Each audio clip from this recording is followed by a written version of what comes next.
Hello, beautiful people, and welcome to my channel, Light of Divine Love. I'm your host, Kelly Miller. I just want to say thank you very much for joining me. I love you, and you're amazing, and it's great to see you again. Today, we're going to talk about my impact, or my story that I had at Impact and my experience, and bring to light some of the things that it taught me about myself and how I perceive myself and how I let others perceive me. And so, real quick, I want to just read a little thing for you here, real quick, before I go into anything on on the impact training. So, the impact training were co-founded by Hans and Sally Berger in 1985, based in Salt Lake City, Utah. Their purpose was to create an environment where you can take on your life's challenges, learn to live life instead of life living you, which sometimes happens to us. So it's provided an opportunity for people to dig deep in an environment that was safe for them, non-judging space to be able to relieve some of these things that have been challenging you in your life, just like they were challenging me in my life. So where I left off was Deborah had told me I had 5 minutes left. The doors are getting ready to close, and that she loved me. She wanted to see me have everything in my life that I dreamt of. So as I walk into this new chapter of my life, this new story at the Impact Center was something I wasn't prepared for, let alone really ready to even challenge these things in my life. So we're in the room, and there's about 60, maybe 70 people in the room. We have, just so you can get an idea of what's going on, we have 4 married couples and 3 boyfriend and girlfriend couples, and then most of everybody else was either single or divorced. So Dion comes into the room, and he asks if anybody's married, and he separates all of them, all the women on one side, all the men on the other side. And he introduces himself and starts to explain what the Impact program is about. And again, it's about self-healing in a way that maybe you never experienced. And as he continues to talk, everybody in the room to the right of you is going to be your buddy. That's going to be the person that you work with throughout this whole entire session. So everybody gets up, goes, meets their buddy, and they sit down in a dyad, and they start talking about why they're here at Impact. And one of the things that I had told my buddy, and his name was Rodrigo, about the self-abuse that I had done, not just the drinking, but my child abuse that I experienced as a kid growing up, and how that really affected my life, always being in fear of my dad and his overbearing parenting. And I share this story with him, and he tells me that he had experienced similar type of abuse in his life, and that he was here hoping to challenge himself and overcome it. And as we have these conversations, they're only about maybe 3 minutes, and then we move on to other people throughout the program talking about the same thing. And we come back to Rodrigo, and he tells me that what he had told me was a lie, and that none of those things had ever happened to him. And I was like, okay, well, that puts me in a really weird situation. So Dion happens to be walking by and notices that we were not conversating, asked why. So I told him that Rodrigo had told me what he had said was a lie, and that none of these things happened to him. And so I don't know what to say to him as far as communicating. So Dion looks at him and asks him if what I said was true, and he said yes. And he asked him, why are you lying about this? And his response was, well, I really didn't know what to say. And he was scared, which is understandable. I think we're all a little confused right now on what we're really doing. So Dion looks at him and says, so you're a liar. Is that what you're saying? And Dion is calling him out on this because here, in order for this program to really, truly work and be effective, not just for me or him, for everybody, we all have to really be truthful and honest about what we're doing here. And it is really going to be a pivotal point in this situation when we're talking about trust and accountability, which those two things I'm really big on. So Dion is now calling this guy out, and he's getting upset, and he's starting to argue back with Dion about it. And then he decides that, you know what, I don't want to be a part of this, and he now leaves. So the person's supposed to be my buddy, not my buddy now, he's gone. And so now we redo the cycle. I have a new buddy, and his name is Arnold.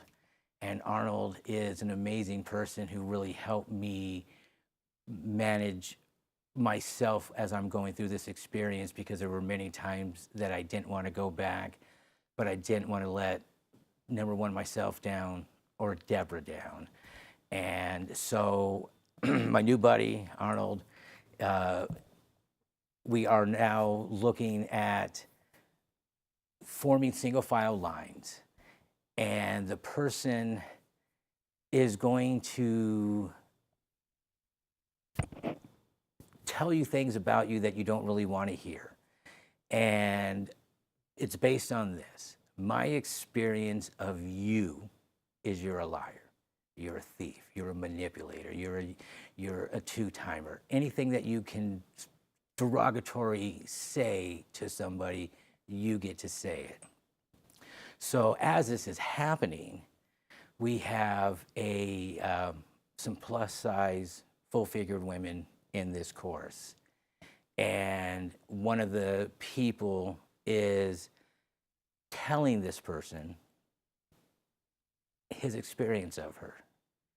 And the husband is now getting furious about this situation and starts yelling at the other individual, telling his wife these things. So to show you how things can work very fast. So Dion asks the guy if he has anything to say. And he says, yes, I have a lot to say. That guy needs to shut up and stop yelling at my wife and calling her these names. He goes, do you have anything you want to say for yourself? And he goes, I already told you that. He goes, no, you need to come up here and you need to take the microphone. You need to tell me what you have to say. And so this guy comes up yelling at Dion about what this gentleman is saying of his experience of his wife. Now, we've only been in this class for maybe about now an hour. And we can already see that tension is heating up very, very fast. So this guy now starts taking his anger out on Dion and the gentleman talking to his wife. So Dion shuts the class down and asks the guy, do you have something that you want to say? Here's the microphone, say it. And so he just unloads on Dion with any and every profanity, vain word you can imagine. And so Dion goes, is there anything else? Is there anything else? Are you done? And he looks him right in the face and he says, sir, is it me that you're mad at, or is it the situation? And that's all he had to say. And he goes, do you have anything else that you would like to share? The guy says, no. Dion goes, please go back to your line, stand there and wait your turn and be quiet. And this guy did it. I for sure thought he was going to fight Dion right there. And there's people there to help prevent people from unloading things like that on people for safety reasons. So this guy goes back to his seat. We all continue the same process. My experience of you is that you're a user, you're a liar, you're a thief, you're a manipulator, you're untrustworthy. And this goes on for about 3 hours. So you stand in line, the first person in line will tell you their experience of you. As soon as that line is done, he'll go to the back of the line and the next person stands there and repeats the cycle. And after about 3.5 hours of all of this going on, we are literally just in tears. People are saying so many bad things about me that aren't even true. Some are true, yes, I drank a lot of alcohol and did a lot of substances. But the overall tension in this room now is really, really tense, because you have married couples that are now in line telling their spouse what their experience of them is. And you can just see the fireworks and the tensions exploding right there, because a lot of people, especially in these relationships, were very unaware of some of the things that were happening. So you're standing there looking at what's going on, going, oh my gosh, this is about to get deep. A lot of stuff is being thrown out there.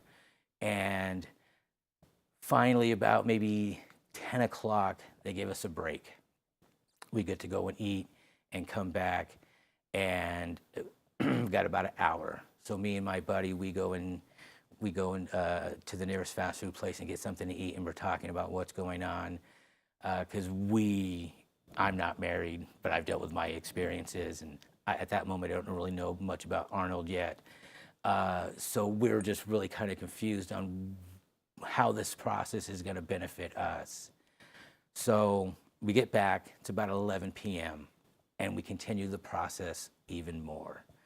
And now it's the facilitators. So we have Dion, we have Scott, we have Tony, we have Edward, we have Carolee, and we have Sharon. And they all now are going to tell us their experience of us. And you talk about some really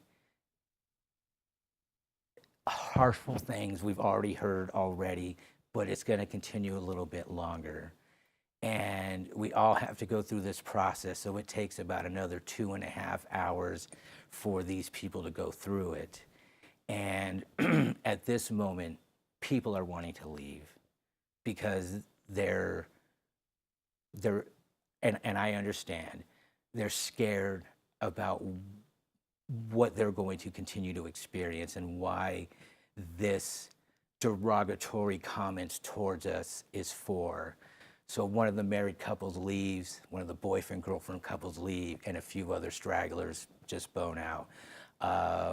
So we're continuing the process, and I get all the way through, and I'm standing at Dion. Now, Dion is a very beautiful man, big, piercing blue eyes. If you ever seen The Lord of the Rings, and there's that picture of Randall looking at you, you just can't not look in his eyes. It just scares you to death. And that was it was like for me looking at Dion. And Dion told me the same things that everybody else had told me. I was untrustworthy. I was a liar. I was a user. I was a manipulator. I was a taker. The thing that broke my heart is when he told me I wasn't worth love. I broke down and cried like I've never cried. All the things that everybody else told me didn't affect me. But that one thing, you're unworthy of being loved, broke my heart. And he looked at me and he goes, do you have anything to say for yourself? All you're going to do is stand there and cry? I couldn't say anything to him, no matter how bad I wanted to say something. Anytime I looked in his eyes, I just cried, because as painful as this whole experience had been happening, just looking in his eyes, I could see the love that he really had for me, but he couldn't give it to me yet because I wasn't worth it yet. I haven't shown who I am besides the things that they said. And my name became blank. So when anybody talked to me, it was blank. Other people got different names. Arnold's name was enabler. There were people, adulterer, user, liar, manipulator. But blank is what I got, which was very difficult because when people talk to you, they just said, hey, blank, how you doing? This was very tough, very, very hard, because my whole life I've been deprived of real love. Didn't really feel it from my brothers and sisters. the one love that I did have, which was Janice, was taken from me. And then I had the other two girlfriends. Teresa was the only other time that I felt loved. And then I had Juliet and Karen 1. Bad situations. I was heartbroken when he said that to me. And after thinking about those things, realizing what I'm chasing isn't out there, it's inside here in my heart, was the toughest thing to process in my mind. So this is now about 1:30 in the morning, and the tension in the room has calmed down. We're still crying.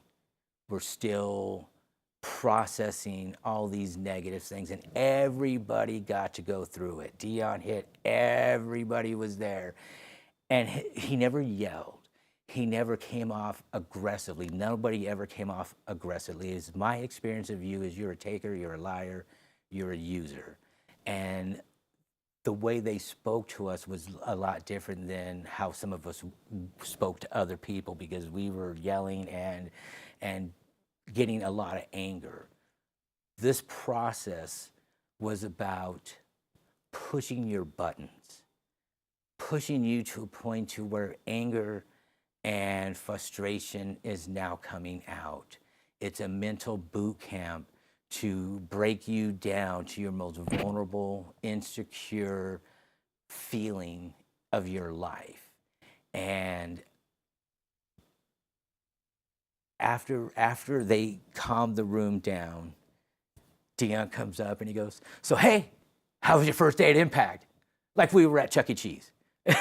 We were all sitting there like, dude, really? We just spent 5.5 hours being degraded on my experience of you is this, and you're gonna act like we're at a Chuck E. Cheese. Like, it was just crazy. And he goes, you know what? He goes, I know today was tough, and tomorrow is gonna be even tougher. He goes, but I guarantee you, if you believe in yourself, you trust the program, you trust the facilitators, you are going to have some major breakthroughs. And he was right. Right now, I'm gonna slow the story down because they're gonna send us home. It's about 1:30 in the morning.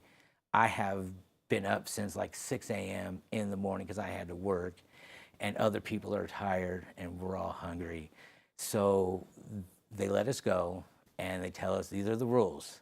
There's no smoking, there's no narcotics, there's no alcohol, there's no ibuprofen, there's no Advil, there's no soda, there's no caffeine, there's no coffee. You can have decaf coffee, or you can have Sprite, or you can have water or juice. Nothing. There is no chocolate. There is nothing that would be like our, what do they call it, our comfort foods. So we break out and we go, and my buddy Arnold, who's an enabler, says, hey, I had no idea that I was gonna be staying out there, no clue. He let me stay with him in his hotel. We go back to the hotel and we talk about what we just experienced. And at this moment, I don't even know if I wanna go back. I am now sober, been crying for hours, and I am not sure if I wanna continue the program. And so we go back, and that's where I'm gonna end the story right now with that, with talking with Arnold about the next day, because Saturday is going to be a really crazy experience for everybody in that room. And I want to separate these two stories and timelines just so that you can process what I'm talking about right now. And right now I'm going to close out this day. I'm going to do some Oracle angel reading cards and see if we can find, or not find, but get some inspiration and some empowerment to, again, take a moment, reflect with ourselves, and see how the things that have hurt us in our life still may be affecting us. And again, I'm sharing these stories with you because even though when I dealt with all of these things in Impact, they're still part of my life. They're just like a scar. It may fade, it may go away, but it will always be there in your mind. And so this just allows me to open up my painful experience, get that off of me, and share it with somebody else, and see if this touches you and resonates with you, for you to be able to do the same thing and find that inner peace in your life with the challenges that you face. Because again, we all have issues that we got to overcome, and these may be the things that are holding us back. And so I'm going to read my angel whisperer card right here. 15:15 says, creativity, angel whisperer. Keep assessing the creative connection that you feel to the divine. The whispers speak through you. Your creative connection allows you to express the beauty that is within you and connect to the love that is around you. And then it has an affirmation. It says, creativity is my birthright. As I express my creativity, I feel a beautiful flow of love and connection. That's a very beautiful message. When we are in our most beautiful glory of just whatever it may be that you create, whether it's art, music, storytelling, writing a book, you are tapping into a very rare gift that not everybody has, and it allows you to express your thoughts, your feelings, your emotions in a different way that connects with people and give them hope. I love movies, and in every movie there's a pivotal line that brings that movie together. And these messages right here are the same thing for you. When you create, you're giving a part of yourself to somebody else, and you're allowing them to feel something that is completely different. Just like music. Music is so beautiful because we may like the same song, but it brings us something different. And that's what's great about creativity. And when you allow yourself to express yourself through that beauty, you are free in an emotional way that, again, I can't even explain, because again, I'm a musician, and when we're jamming and I'm in that zone, I'm in a whole different planet. I don't even know where I'm at. I see you, but it's just like, it's like I'm on a roller coaster for 7 minutes, and bam, my brain is firing 1,000,000 miles a second. So this is very beautiful. And I think that as a birthright, we all can utilize that creativity in our everyday life when we communicate with people. So this is a very beautiful message in today's world of creativity, because a lot of stuff is very harsh and very, how do I want to say, abrasive at times to other people. All right, bam. Reassess. You're being asked to take stock of your life and let go of anything or anyone that no longer makes you happy. Notice who and what brings you joy, and who and what don't. Because we experience some of that. It's time for some life cleanup. That's a very beautiful message, because this experience that I went through was about a major life cleanup. And when I look back at those things that I did in my life, I was hurting myself so much that I didn't care enough to take a step back and get rid of things that no longer serve me in my life. You're being asked to take stock of your life and go and let go of anything or anyone. Sometimes it's very hard to let go of people. We call them energy vampires, because they love to suck the energy out of you.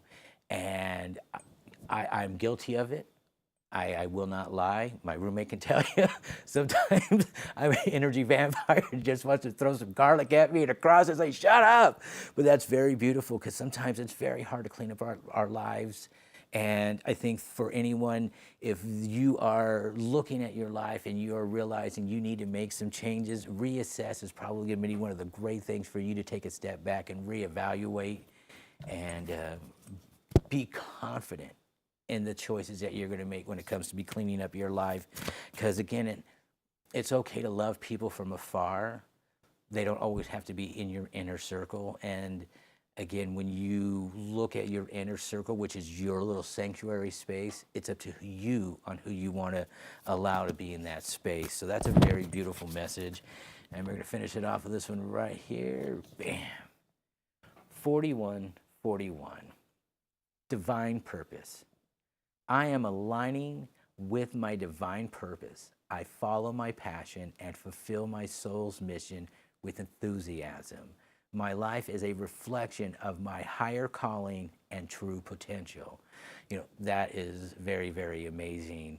I talked about meditating in the last episode about when you're able to connect with yourself and raise your vibration, you're able to move and align yourself in the spirit world mentally.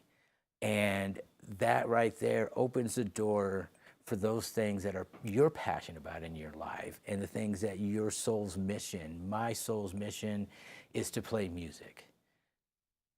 My music touches a lot of people in a lot of different ways, and I'm blessed to have that talent. And my life is a reflection of a higher calling and true potential. Sometimes our dreams and aspirations are taken from us, and it's hard to get back.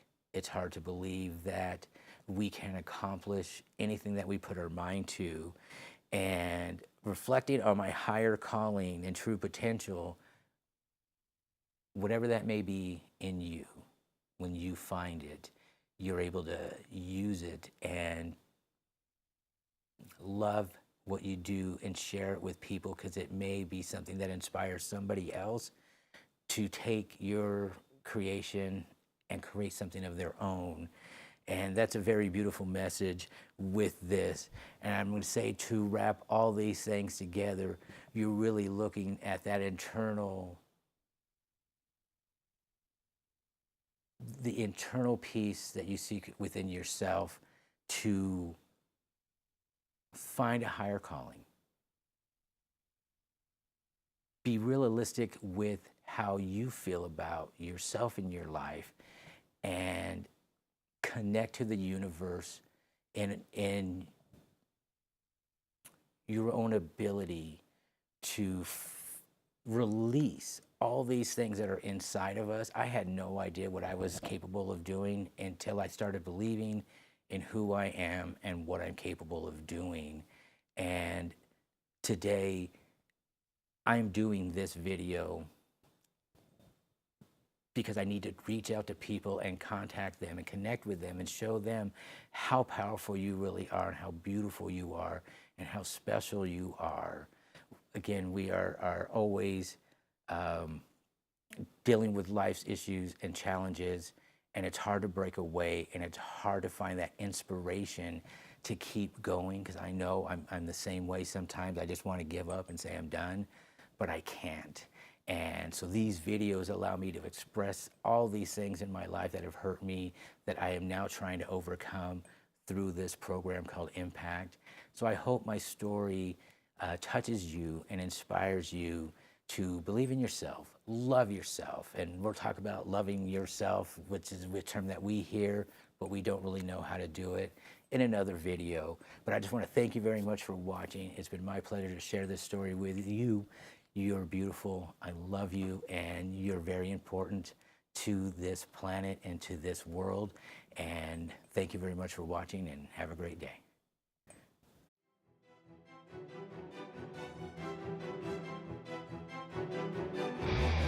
People will come and people will go, but most of this world aren't worth it to know. This life might deal you one or two true friends, so fight for what's yours till this life comes to an end. Some will try tempting your heart's desire, lifting you up while they set you afire. So don't ever keep your true feelings in check, 'cause nothing's worth losing your self-respect.